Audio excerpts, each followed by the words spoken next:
ಗುರು ನಮಸ್ಕಾರ. ಹರೇ ನಮ್ಮ ಗುರುಗಳೇ. ಹರೇನು ಹರೇನು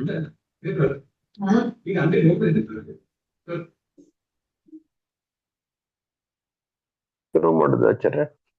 ಹಾ ನಮಸ್ಕಾರ ಗುರುಗಳೇ. ಹರೇನು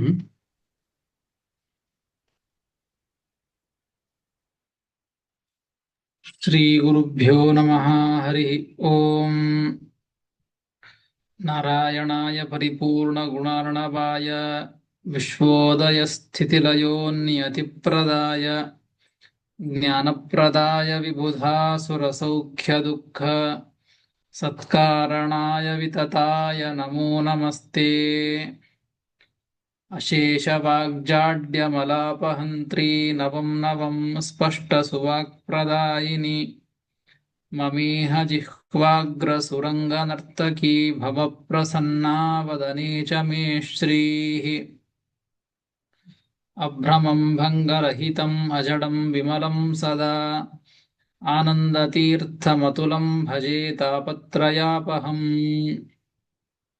ಯಸ್ಯ ವಾಕ್ಕಾಮಧೇನುರ್ನಃ ಕಾಮಿತಾರ್ಥಾನ್ ಪ್ರಯಚ್ಛತಿ ಸೇವೆ तं ಜಯಯೋಗೀಂದ್ರಂ ಕಾಮಬಾಣಚ್ಛಿದಂ ಸದಾ.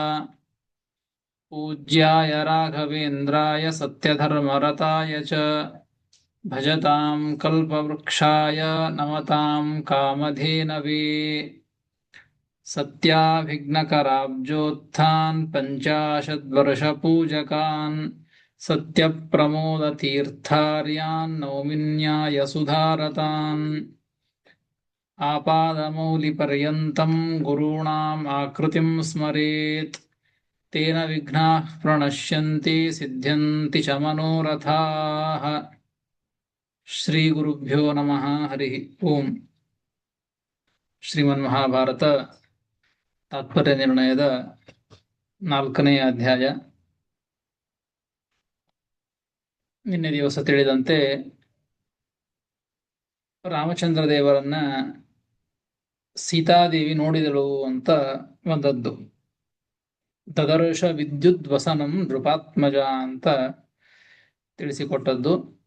ಇದಾದ ಮೇಲೆ ಮುಂದೆ ಸೀತಾದೇವಿ ರಾಮದೇವರನ್ನ ನೋಡಿ ಆದ ಮೇಲೆ ಮುಂದೆ ಏನು ಮಾಡಿದ್ಲು ಎಂಬುದನ್ನ ಮುಂದಿನ ವಿಚಾರವನ್ನ ತಿಳಿಸಿಕೊಡ್ತಾರೆ. 28ನೆಯ ಶ್ಲೋಕ. ಅಥೋ ಕರಾಭ್ಯಾಂ ಪ್ರತಿಗೃಹ್ಯ ಮಾಲಾಂ ಅಮ್ಲಾನ ಪದ್ಮಾಂ ಜಲಜಾಯತಾಕ್ಷಿ ಉಪೇತ್ಯ ಮಂದಂ ಲಲಿತೈಃ ಪದೈಸ್ತಾಂ ತದಂಸ ಆಸಜ್ಯ ಚ ಪಾರ್ಶ್ವತೋऽಭವತ್.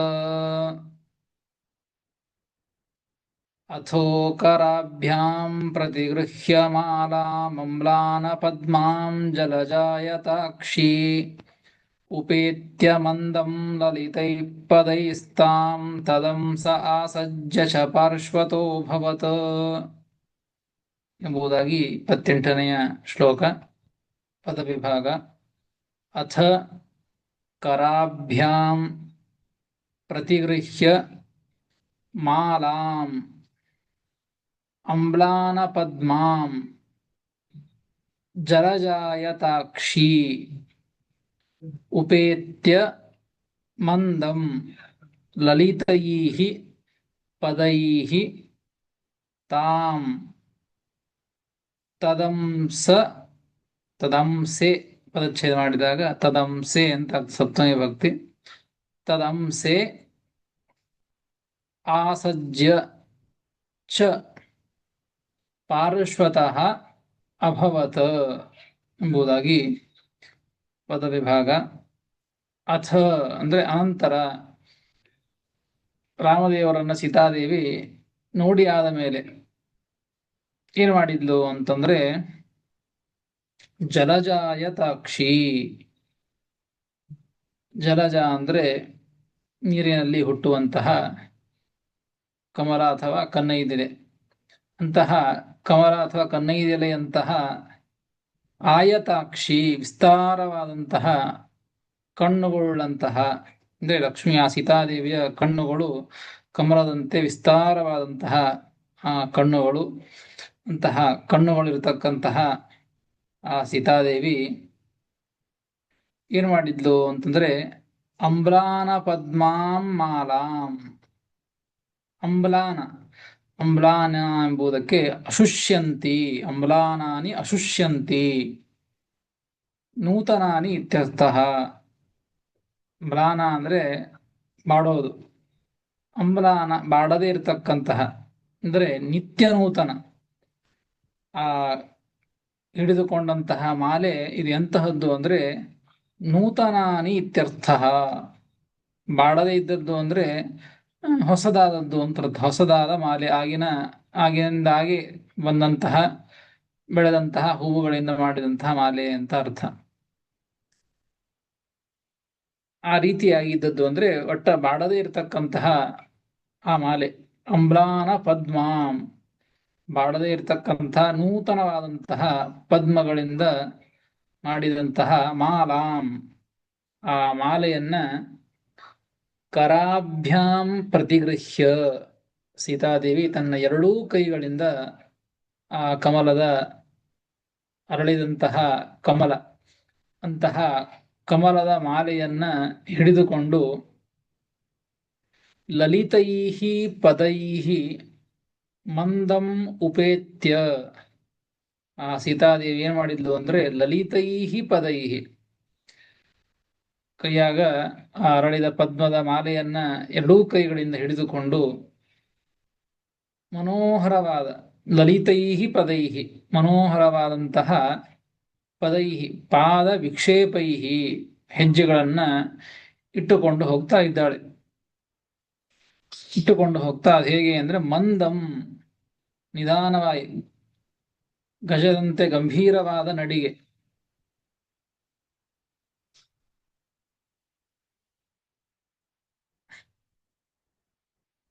ಗಜದಂತೆ ಗಂಭೀರವಾದಂತಹ ಮಂದವಾದ ಶನೈಹಿ ನಡಿಗೆ.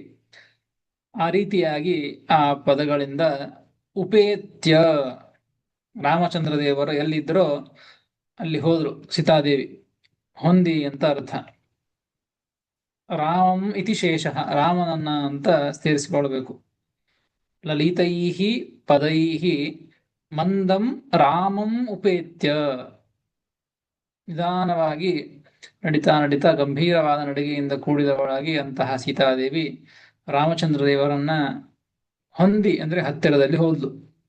ಹೋಗಿ ತದಂಸೆ ತಾಂ ಆಸಜ್ಯ, ಕೈಯಲ್ಲಿಟ್ಟುಕೊಂಡಂತಹ ಆ ಪದ್ಮದ ಮಾಲೆ, ತಾಮ್ ಎಂಬುದಕ್ಕೆ ಮಾಲಾಂ, ಆ ಪದ್ಮದಿಂದ ನಿರ್ಮಿತವಾದಂತಹ ಮಾಲೆ, ಅಂತಹ ಮಾಲೆಯನ್ನ ತದ ಅಂಸೆ ಆಸಜ್ಯ, ರಾಮಸ್ಕಂದೆ ಆಸಜ್ಯ ಸಂಸ್ಥಾಪ್ಯ, ಅಂದ್ರೆ ಕೊರಳಿಗೆ ಆಹಾರವನ್ನ ಸೀತಾದೇವಿ ಹಾಕಿದ್ಲು. ಸ್ವಯಂವರ ನಡೀತಾ ಇದ್ದದ್ದು, ಹೀಗಾಗಿ ಆಹಾರವನ್ನ ರಾಮಚಂದ್ರ ದೇವರ ಕೊರಳಿಗೆ ಆ ಸ್ಕಂದಗಳಲ್ಲಿ, ಎರಡೂ ಸ್ಕಂದಗಳಲ್ಲಿ ಆಹಾರವನ್ನ ಆಸಜ್ಯ ಸಂಸ್ಥಾಪ್ಯ ಇಟ್ಟಿದ್ದಾಳೆ ಅಂತಂದ್ರೆ ಇದರ ಅರ್ಥ ಆಹಾರವನ್ನ ಹಾಕಿದ್ದಾಳೆ ಅಂತ ಅರ್ಥ.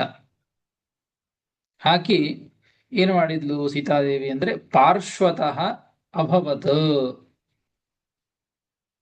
ರಾಮಸ್ಯ ವಾಮಪಾರ್ಶ್ವೇ ಅಭವತ್ ತಸ್ಥೌ ಇತ್ಯರ್ಥಃ. ರಾಮಚಂದ್ರ ದೇವರ ವಾಮಪಾರ್ಶ್ವ ಎಡಕ್ಕೆ ಹೋಗಿ ತಾನು ನಿಂತಳು ಅಂತ ಈ ರೀತಿಯಾಗಿ ತಿಳಿಸ್ತಾ ಇದ್ದಾರೆ. ಹಾರವನ್ನು ಹಾಕಿದ್ಲು, ಹಾರವನ್ನು ಹಾಕಿ ರಾಮಚಂದ್ರ ದೇವರ ಎಡಭಾಗದಲ್ಲಿ, ಹೆಂಡತಿಯಾಗುವಳು ಎಡಭಾಗದಲ್ಲಿ ಆ ರೀತಿಯಾಗಿ ನಿಂತಿದ್ದಾಳೆ. ನಿತ್ಯ ಪತಿಪತ್ನಿಯರು, ಹೀಗಾಗಿ ಆದರೂ ಕೂಡ ಲೋಕ ವಿಡಂಬನೆಗಾಗಿ ಆ ರೀತಿಯಾಗಿ ತಿಳಿಸಿಕೊಡ್ತಾ ಇದ್ದಾರೆ, ವಿಡಂಬನೆಯನ್ನು ಮಾಡ್ತಾ ಇದ್ದಾರೆ. ರಾಮಸ್ಯ ವಾಮಪಾರ್ಶ್ವೇ ಅಭವತ ತಸ್ಥೌ, ರಾಮಚಂದ್ರ ದೇವರ ಎಡಭಾಗದಲ್ಲಿ ಹೋಗಿ ನಿಂತಳು ಅಂತ ಆ ವಿಚಾರವನ್ನ ಈ ಶ್ಲೋಕದಿಂದ ತಿಳಿಸಿಕೊಡ್ತಾರೆ. ಹೀಗೆ ಆ ಕಾರ್ಯವನ್ನ ಮುಗಿಸಿ ಅಂತಹ ಪ್ರಸಂಗದಲ್ಲಿ ಜನಕರಾಜ ತಾನು ಏನು ಮಾಡಿದ, ಸೀತಾದೇವಿ ಹಾರವನ್ನು ಹಾಕಿದ್ಲು, ಪಕ್ಕದಲ್ಲಿ ನಿಂತಲು. ಈ ಪ್ರಸಂಗದಲ್ಲಿ ಆ ರಾಮಚಂದ್ರ ದೇವರು ಮತ್ತು ಸೀತಾದೇವಿ ಆ ಇಬ್ಬರನ್ನ ನೋಡೋದರಿಂದ ಎಲ್ಲ ವ್ಯಕ್ತಿಗಳಿಗೂ ಏನಾಯಿತು ಎಂಬುದನ್ನ ತಿಳಿಸಿಕೊಡ್ತಾರೆ. 19ನೆಯ ಶ್ಲೋಕ. ತತಃ ಪ್ರಮೋದೋ ನಿತರಾಂ ಜನಾನಾಂ ವಿದೇಹ ಪುರ್ಯಾಮಭವತ್ಸಮಂತಾತ್ ರಾಮಂ ಸಮಾಲೋಕ್ಯ ನರೇಂದ್ರಪುತ್ರ್ಯಾ ಸಮೇತಮಾನಂದನಿಧಿಂ ಪರೇಶಂ. ತತಃ ಪ್ರಮೋದೋ ನಿತರಾಂ ಜನಾನಾಂ ವಿದೇಹ ಪುರ್ಯಾಮಭವತ್ಸಮಂತಾತ್ ರಾಮಂ ಸಮಾಲೋಕ್ಯ ನರೇಂದ್ರಪುತ್ರ್ಯಾ ಸಮೇತಮಾನಂದನಿಧಿಂ ಪರೇಶಂ ಎಂಬುದಾಗಿ 29ನೆಯ ಶ್ಲೋಕ. ಪದವಿಭಾಗ. ತತಃ ಪ್ರಮೋದಃ ನಿತರಾಂ ಜನಾನಾಂ ವಿದೇಹಪುರ್ಯಾಂ ಅಭವತ್ ಸಮಂತಾತ್ ರಾಮಂ ಸಮಾಲೋಕ್ಯ ನರೇಂದ್ರಪುತ್ರ್ಯಾ ಸಮೇತಂ ಆನಂದನಿಧಿಂ ಪರೇಶಂ ಎಂಬುದಾಗಿ ಪದವಿಭಾಗ. ತತಃ ಅನಂತರ ಸೀತಾದೇವಿ ರಾಮದೇವರ ಎಡಭಾಗದಲ್ಲಿ ಹೋಗಿ ನಿಂತಾದ ಮೇಲೆ ಆ ಇಬ್ಬರನ್ನ, ಆ ಜೋಡಿಯನ್ನ, ಆ ಇಬ್ಬರನ್ನು ಕೂಡ ಎಲ್ಲ ವಿದೇಹ ರಾಜನ ಪಟ್ಟಣದಲ್ಲಿರ್ತಕ್ಕಂಥ ಎಲ್ಲ ಜನರು ಕೂಡ ನೋಡ್ತಾ ಇದ್ದಾರೆ ಅಂತ ಹೇಳ್ತಾರೆ. ರಾಮಂ ಎಂಬುದಕ್ಕೆ ವಿಶೇಷಣವನ್ನು ಕೊಟ್ಟಿದ್ದಾರೆ. ಆನಂದನಿಧಿಂ ಪರೇಶಂ. ರಾಮದೇವರು ಹೇಗಿದ್ದದ್ದು ಅಂದ್ರೆ ಆನಂದ ನಿಧಿಂ, ಆನಂದ ಸಮುದ್ರಂ, ಸುಖಸ್ವರೂಪಂ ಇತ್ಯರ್ಥ. ಸುಖಸ್ವರೂಪ ರಾಮಚಂದ್ರ ದೇವರು, ಭಗವಂತ ಸುಖರೂಪಿ, ಆನಂದ ಸ್ವರೂಪ, ಜ್ಞಾನಾನಂದಾತ್ಮಕವಾದಂತಹ ದೇಹ ಇರುವಂತಹವನು ಭಗವಂತ. ಅದನ್ನು ಹೇಳಿದ್ದು ಆನಂದ ನಿಧಿಂ. ಮತ್ತು ಪರೇಶಂ, ಪರ, ಆ ಶ್ರೇಷ್ಠರಾದಂತಹ ಬ್ರಹ್ಮದೇವರಿಗೂ ಎಲ್ಲರಿಗೂ ಒಡೆಯ ಶ್ರೇಷ್ಠ ಬ್ರಹ್ಮದೇವರು, ಅಂತಹ ಬ್ರಹ್ಮದೇವರಿಗೂ ಈಶ, ಒಡೆಯರಾದಂತಹ ಆ ಭಗವಂತ, ಆ ರಾಮಚಂದ್ರ ದೇವರು ಸರ್ವೋತ್ತಮ ಅಂತ ಅರ್ಥ.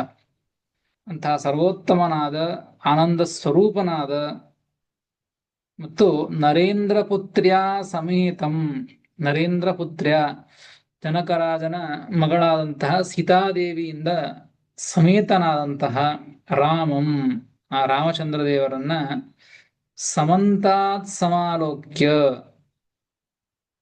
ಚೆನ್ನಾಗಿ ಸೀತಾದೇವಿಯ ಜೊತೆಗೆ ನಿಂತಹ ಆ ರಾಮಚಂದ್ರ ದೇವರ ಇಬ್ಬರನ್ನು ಕೂಡ ಅಂತ ಅರ್ಥ. ನರೇಂದ್ರ ಪುತ್ರ್ಯ ಸಮೇತಂ ರಾಮಂ ಸಮಂತಾತ್ ಸಮಾಲೋಕ್ಯ, ಚೆನ್ನಾಗಿ ಅವರಿಬ್ಬರನ್ನ ನೋಡಿ ವಿದೇಹಪುರ್ಯಾಂ, ವಿದೇಹ ರಾಜನ ಪಟ್ಟಣದಲ್ಲಿರತಕ್ಕಂತಹ ಜನಾನಾಂ, ಜನರಿಗೆ ನಿತರಾಂ ಪ್ರಮೋದ ಅಭವತ್. ಆ ಪ್ರಸಂಗದಲ್ಲಿ, ಆ ಕ್ಷಣವನ್ನ, ಒಂದು ಪ್ರಸಂಗವನ್ನ, ಆ ಇಬ್ಬರನ್ನ ನೋಡಿದಾಗ ಎಲ್ಲ ಜನರಿಗೂ ಕೂಡ ನಿತರಾಂ ಪ್ರಮೋದ ಅಭವತ್, ಭಾರೀ ಸಂತೋಷ ಆಯಿತು. ಅಂದ್ರೆ ಯಾಕೆ ಅಂತಂದ್ರೆ ಭಾರೀ ಸಂತೋಷ. ನಿತರಾಂ ಬರೀ ಪ್ರಮೋದ, ಬರೀ ಮೋದಹ ಅಂತ ಹೇಳ್ಬೋದಾಗಿತ್ತು. ಮೋದಹ ಅಲ್ಲ, ಪ್ರಮೋದಹ ಅಂತ ಹೇಳಿದ್ದು. ಬರೀ ಪ್ರಮೋದಹನೂ ಅಲ್ಲ, ನಿತರಾಂ ಪ್ರಮೋದ.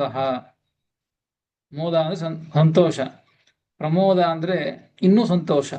ನಿತರಾಂ ಪ್ರಮೋದ, ಆ ಭಾರಿ ಸಂತೋಷ, ಇನ್ನೂ ಭಾರಿ, ಎಷ್ಟು ಹೇಳಲಿಕ್ಕಾಗದೇ ಇರುವಂತಹ ಒಂದು ಸಂತೋಷ ಆ ಸೀತಾದೇವಿಯನ್ನ, ರಾಮದೇವರನ್ನ ನೋಡಿದಾಗ ಎಲ್ಲ ಜನರಿಗೂ ಆಯ್ತು ಅಂತೆ. ಯಾಕೆ ಅಂದ್ರೆ ಆ ಲಕ್ಷ್ಮೀನಾರಾಯಣರ ಅವತಾರರಾದಂತಹ ಆ ಸೀತಾರಾಮಚಂದ್ರ ದೇವರು ಇಂತಹ ಅವರ ದರ್ಶನವನ್ನ ಕೊಡೋದು ಅಂದ್ರೆ, ಭಗವಂತನ ಲಕ್ಷ್ಮೀದೇವಿಯ ದರ್ಶನವಾಗುವುದು ಮೋಕ್ಷದಲ್ಲಿ, ಅಂತಹ ಮೋಕ್ಷದ ಆನಂದವನ್ನ ಪಡೆದುಕೊಳ್ಳುವಂತಹ ಒಂದು ಅವಕಾಶ.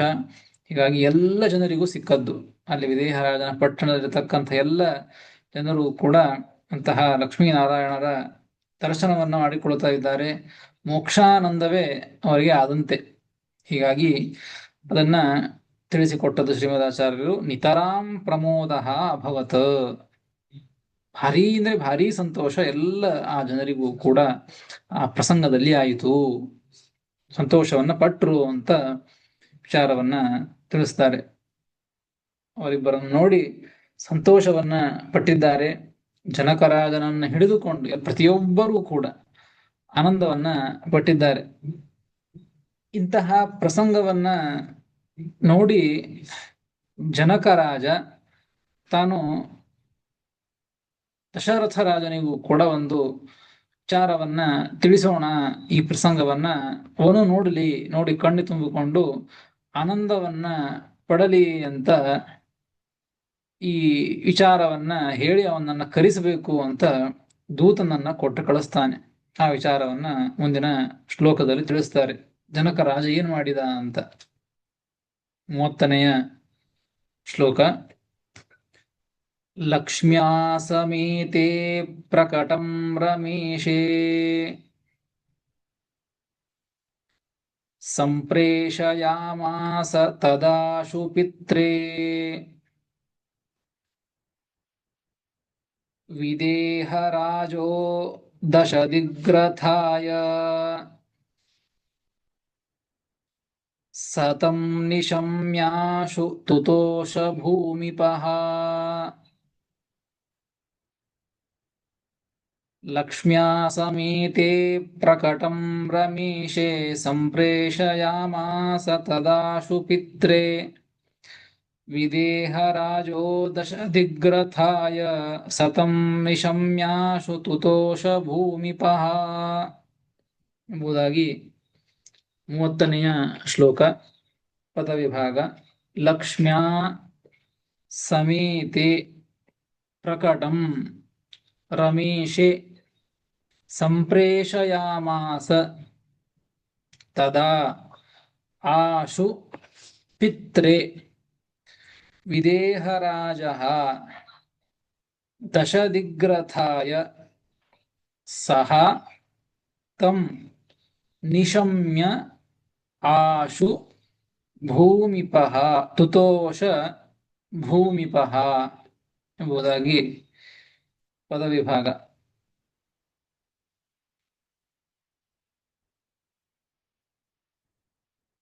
ರಮೇಶೇ ಪ್ರಕಟಂ ಲಕ್ಷ್ಮ್ಯಾ ಸಮೇತೆ. ಸತಿ ಸಪ್ತಮಿ ಪ್ರಯೋಗ ಅಂತ ಕರೀತಾರೆ. ಅಂದ್ರೆ ರಮೇಶ, ಆ ರಮಾದೇವಿಗೆ ಒಡೆಯನಾದಂತಹ ಆ ಭಗವಂತ ಪ್ರಕಟನಾದವನಾಗಿ ಪ್ರಾದುರ್ಭೂತನಾದವನಾಗಿ ಅವತಾರವನ್ನು ಮಾಡಿದವನಾಗಿ ಲಕ್ಷ್ಮ್ಯಾ ಸಮೇತೆ ಲಕ್ಷ್ಮೀದೇವಿಯಿಂದ ಸಹಿತನಾಗಿ ಇರುವಾಗ, ಅಂದ್ರೆ ರಾಮಚಂದ್ರ ದೇವರು ಈಗ ಸೀತಾದೇವಿಯ ಜೊತೆಗೆ ಇದ್ದದ್ದು. ಹೀಗಾಗಿ ಅದನ್ನು ಹೇಳ್ತಾ ಇದ್ದದ್ದು. ರಮೇಶೇ ಪ್ರಕಟಂ ಲಕ್ಷ್ಮ್ಯಾ ಸಮೇತೆ, ಭಗವಂತ ರಮಾಪತಿ ಅಂತಹ ಭಗವಂತ ಲಕ್ಷ್ಮೀದೇವಿ ಪ್ರಕಟನಾದವನಾಗಿ ಲಕ್ಷ್ಮೀದೇವಿಯ ಜೊತೆಗೆ ಇದ್ದವನಾಗಿ. ಆಗ ಜನಕರಾಜ ತಾನೇನು ಮಾಡಿದ ಅಂತಂದ್ರೆ ವಿದೇಹರಾಜ ಆ ನಿಂತದ್ದನ್ನ ನೋಡಿ ಎಲ್ಲರೂ ಆನಂದವನ್ನ ಪಟ್ಟಿದ್ದಾರೆ. ಅಂತಹ ಪ್ರಸಂಗವನ್ನ ನೋಡಿ ಆದ ಮೇಲೆ ತದಾ ಆಶು ಬೇಗನೆ, ಅಂದ್ರೆ ಈ ರಾಮಚಂದ್ರ ದೇವರ ತಂದೆ ಈಗ ಲೌಕಿಕವಾಗಿ ಅಂತಹ ಆ ದಶರಥ ರಾಜ ಅವನೂ ಕೂಡ ಈ ಪ್ರಸಂಗವನ್ನು ನೋಡಿ ಸಂತೋಷವನ್ನು ಪಡಲಿ ಅನ್ನುವ ದೃಷ್ಟಿಯಿಂದ ವಿದೇಹರಾಜ ಆಶು ತದಾ ಆಶು ಆ ಪ್ರಸಂಗದಲ್ಲಿ ಬೇಗನೆ ಪಿತ್ರೇ ದಶದಿಗ್ರಥಾಯ ಸಂಪ್ರೇಷಯಾಮಾಸ, ರಾಮಚಂದ್ರ ದೇವರ ತಂದೆಯಾದಂತಹ ಸುಮ್ಮನೆ ಈಗ ಅವತಾರವನ್ನು ಮಾಡಿದ್ದಾನೆ ಅಂತ ಆ ದೃಷ್ಟಿಯಿಂದ ತಂದೆ ಅಷ್ಟೇ, ನಿಜವಾಗಿಯೂ ತಂದೆಯಲ್ಲ. ಪಿತ್ರೇ ದಶದಿಗ್ರಥಾಯ, ತಂದೆಯಾದಂತಹ ಆ ದಶರಥ ರಾಜನಿಗೆ. ದಶದಿಗ್ರಥ ಅಂತ ಕರೆಯೋದು, ದಶರಥ ಅಂತ ಕರೆಯೋದು, ದಶದಿಗ್ರಥ ಅಂತ ಕರೆಯೋದು. ಯಾಕೆ ಅಂದ್ರೆ ದಶದಿಕ್ಷು ರಥ ಯಸ್ಯ ಇತಿ ವಿಗ್ರಹ. 10 ದಿಕ್ಕುಗಳಲ್ಲಿಯೂ ಕೂಡ ಯಾವ ರಾಜನ ರಥಗಳಿದ್ದವೋ ಅಂತಹ ವ್ಯಕ್ತಿ ದಶರಥ, ದಶದಿಗ್ರಥ ಅಂತ ಕರೆಯೋದು. ದಶರಥಾಯ ಅಂತ ಅರ್ಥ. ಅಂತಹ ದಶರಥ ರಾಜನಿಗೆ ದಶರಥ ರಾಜನನ್ನು ಕುರಿತು ಅಂತ ಅರ್ಥ. ಸಂಪ್ರೇಷಯಾಮಾಸ, ಕಳಿಸಿದ. ದಶರಥ ರಾಜನಿಗೆ ಕಳಿಸಿದ ಅಂದ್ರೆ ಅರ್ಥ. ದಶರಥ ರಾಜನನ್ನ ಕುರಿತು ದೂತಂ ಇತಿ ಶೇಷಃ, ದೂತನನ್ನ ತನ್ನ ಸೇವಕನನ್ನ ಜನಕರಾಜ ಕಳಿಸಿದ. ದಶರಥ ರಾಜನ ಹತ್ತಿರ ಹೋಗಿ ಈ ಪ್ರಸಂಗವನ್ನು ನೀನು ಹೇಳು ಅಂತ ಅದು ಇಟ್ಕೊಳ್ಬೇಕು. ಅದನ್ನ ದೂತನನ್ನ ಕಳಿಸಿದ ಅಂತಂದ್ರೆ ಇಷ್ಟು ಅಭಿಪ್ರಾಯ. ಶ್ಲೋಕದಲ್ಲಿ ಇದ್ದದ್ದು ಇಷ್ಟು. ದಶರಥ ರಾಜನನ್ನ ಕುರಿತು ಜನಕರಾಜ ದೂತನನ್ನ ಕಳಿಸಿದ. ಇದಕ್ ಕಳಿಸಿದ ಅಂತ ಈ ಶ್ಲೋಕದಲ್ಲಿ ಬಂದದ್ದಲ್ಲ. ಆದರೆ ಆ ಪ್ರಸಂಗ ನಡೀತಾ ಇದ್ದದ್ದು ಸೀತಾರಾಮರನ್ನ ನೋಡಿ ಎಲ್ಲರೂ ಸಂತೋಷವನ್ನು ಪಡ್ತಾ ಇದ್ದಾರೆ. ದಶರಥ ರಾಜನು ತನ್ನ ಮಗ ರಾಮಚಂದ್ರ ದೇವರು ಮತ್ತು ಅವರ ಇಬ್ಬರ ದಾಂಪತ್ಯವನ್ನ ನೋಡಿ ಸಂತೋಷವನ್ನ ಪಡಲಿ ಅಂತ ಅದನ್ನ ಹೇಳುವುದಕ್ಕಾಗಿ ಆ ದೂತನನ್ನ ಕಳಿಸಿಕೊಟ್ಟದ್ದು. ದೂತ ಹೋದ, ದಶರಥ ರಾಜನಿಗೆ ಎಲ್ಲ ವಿಚಾರವನ್ನ, ಆ ಪ್ರಸಂಗದಲ್ಲಿ ನಡೆದಂತಹ ಧನುರ್ಭಂಗದ ವಿಚಾರವನ್ನ ಅನಾಯಾಸವಾಗಿ ಅದನ್ನ ಮುರಿದು ಹಾಕಿದ್ದು ಮತ್ತು ಎಲ್ಲ ಆ ದಶರಥ ಮತ್ತು ಆ ಒಂದು ವಿಶೇಷವಾಗಿ ಸೀತಾದೇವಿ ರಾಮಚಂದ್ರ ದೇವರನ್ನ ಒರೆಸಿದ್ದು, ರಾಮಚಂದ್ರ ದೇವರನ್ನು ನೋಡಿದಂತಹ ಒಂದು ದೃಷ್ಟಿ, ಹಾರವನ್ನು ಹಾಕಿದ್ದು, ಎಲ್ಲ ವಿಚಾರಗಳನ್ನು ಕೂಡ ಆ ದಶರಥ ರಾಜನಿಗೆ ಜನಕರಾಜನ ದೂತ ಹೋಗಿ ತಿಳಿಸಿದ್ದಾನೆ. ಮುಂದೆ ಸತಂ ನಿಶಮ್ಯಾಶು ತುತೋಷ ಭೂಮಿಪಃ, ಆ ಪ್ರಸಂಗದಲ್ಲಿ ಸಹ ಅಂದ್ರೆ ಸಹ ಭೂಮಿಪಃ ರಾಜ, ಆ ದಶರಥ ರಾಜ ಏನ್ ಮಾಡಿದ ಅಂದ್ರೆ ತಂ ನಿಶಮ್ಯ, ಆ ದೂತನು ಹೇಳಿದಂತಹ ಏನು ವೃತ್ತಾಂತ, ಇಷ್ಟೊತ್ತು ಏನೇನು ಆಯಿತೋ ಎಲ್ಲ ವೃತ್ತಾಂತವನ್ನು ಕೂಡ ಶ್ರುತ್ವ ದೂತ ಮುಖಾತ್ ಸರ್ವಂ ವಿದಿತಾರ್ಥ, ದೂತನ ಮುಖಾಂತರವಾಗಿ ಜನಕರಾಜನ ದೂತನ ಮುಖಾಂತರವಾಗಿ ಎಲ್ಲ ವೃತ್ತಾಂತವನ್ನು, ತನ್ನ ಮಗನ ಎಲ್ಲ ವೃತ್ತಾಂತವನ್ನು ಕೂಡ ಕೇಳಿದವನಾಗಿ ತಿಳಿದುಕೊಂಡವನಾಗಿ ಏನು ಮಾಡಿದ ಅಂದ್ರೆ, ಮತ್ತು ಇವನು ಕೊಟ್ಟಂತಹ ಆಹ್ವಾನ ಬರಬೇಕು ಅಂತ ಜನಕರಾಜ ಹೇಳಿ ಕಳಿಸಿದ್ದಾನೆ ಅಂತ ಹೇಳಿದಂತಹ ಒಂದು ವಿಚಾರ. ಆ ಹೇಳಿದಂತಹ ವಿಚಾರವನ್ನ ಕೇಳಿದ ದಶರಥ ರಾಜ. ಕೇಳಿಯೇನೆ ಆಶು ತುತೋಷ, ನೋಡಿಲ್ಲ ಇನ್ನು ಅವರಿಬ್ಬರ ನಿಂತಹ ಒಂದು ಪ್ರಸಂಗ, ಅದು ಇಬ್ಬರನ್ನು ನೋಡುವಂತಹ ಒಂದು ಪ್ರಸಂಗ. ಅದನ್ನ ಆ ಕಾರ್ಯವನ್ನ ಮಾಡದೇ ಹೋದರೂ ಕೂಡ ಕೇವಲ ಅದನ್ನ ಕೇಳೇನೆ, ಸೀತಾದೇವಿ ರಾಮನಿಗೆ ಹಾರವನ್ನು ಹಾಕಿದ್ಲು, ಧನುಸ್ಸಿನ ಭಂಗವನ್ನು ರಾಮಚಂದ್ರ ದೇವರು ಮಾಡಿದ್ದು, ಪಕ್ಕದಲ್ಲಿ ನಿಂತಿದ್ದಾಳೆ ಅಂತ ಈ ವಿಚಾರವನ್ನ ಹೇಳಿದ್ದನ್ನ ಕೇಳಿದ ಕೂಡಲೇನೆ ತುತೋಷ, ಆ ದಶರಥ ರಾಜನಿಗೂ ಕೂಡ ಬಹಳ ಸಂತೋಷವಾಯಿತು, ಭಾರಿ ಸಂತೋಷವನ್ನ ಪಟ್ಟ. ಅಂದ್ರೆ ಕೇವಲ ಆ ಕೇಳೋದರಿಂದಲೇನೆ, ಅವರಿಬ್ಬರ ದಾಂಪತ್ಯದ ವಿಚಾರವನ್ನ ಕೇಳೋದರಿಂದಲೇನೆ ಅಷ್ಟು ಆನಂದವಾಗಬೇಕಾದರೆ ಅವರಿಬ್ಬರ ದರ್ಶನವನ್ನ ಪಡೆದುಕೊಂಡ್ರೆ ಇನ್ನೆಷ್ಟು ಆನಂದವಾಗಬೇಕು ಎಂಬುದನ್ನ ಶ್ರೀಮದಾಚಾರ್ಯರು ಈ ಮಾತಿನಿಂದ ನಮಗೆ, ಆ ವಿಚಾರದಿಂದ ನಮಗೆ ತಿಳಿಸಿಕೊಡ್ತಾರೆ. ಸತಂ ನಿಶಮ್ಯಾಶು ತುತೋಷ ಭೂಮಿಪಃ, ಆ ದಶರಥ ರಾಜ ಕೇವಲ ಆ ವಿಚಾರವನ್ನ ಕೇಳೋದರಿಂದಲೇನೆ ಬಹಳ ಸಂತೋಷವನ್ನ ಪಟ್ಟ. ಅಂದ ಮೇಲೆ ಇನ್ನು ವಿಶೇಷವಾಗಿ ದರ್ಶನವನ್ನ ಮಾಡಿ ಆದ ಮೇಲೆ ಇನ್ನೂ ಸಂತೋಷವನ್ನ ಪಡ್ತಾನೆ ಎಂಬುದನ್ನ ಇದರಿಂದ ನಾವು ತಿಳಿದುಕೊಳ್ಳಬೇಕು. ಇಷ್ಟು ಸಂತೋಷವನ್ನ ಪಟ್ಟು ಜನಕರಾಜ ತಾನು ಹೇಳಿ ಕಳಿಸಿದ್ದಕ್ಕೆ, ಬರಬೇಕು ಅಂತ ಹೇಳಿ ಕಳಿಸಿದ್ದಕ್ಕೆ ದಶರಥ ರಾಜನು ಕೂಡ ಆಗಲಿ ಅಂತ ವಿಚಾರವೇ ಮಾಡಲಿಲ್ಲ, ಸಮಯವನ್ನ ವ್ಯರ್ಥವೇ ಮಾಡಲಿಲ್ಲ ಆ ದಶರಥ ರಾಜ. ಅಥ ಮುಂದಿನ ಶ್ಲೋಕದಲ್ಲಿ ತಿಳಿಸ್ತಾರೆ ಆ ದಶರಥ ರಾಜ ಏನು ಮಾಡಿದ ಅಂತ ಹೇಳಿ. 31ನೆಯ ಶ್ಲೋಕ. ಅಥಾತ್ಮಜಾಭ್ಯಾಂ ಸಹಿತ ಸ ಭಾರ್ಯೋ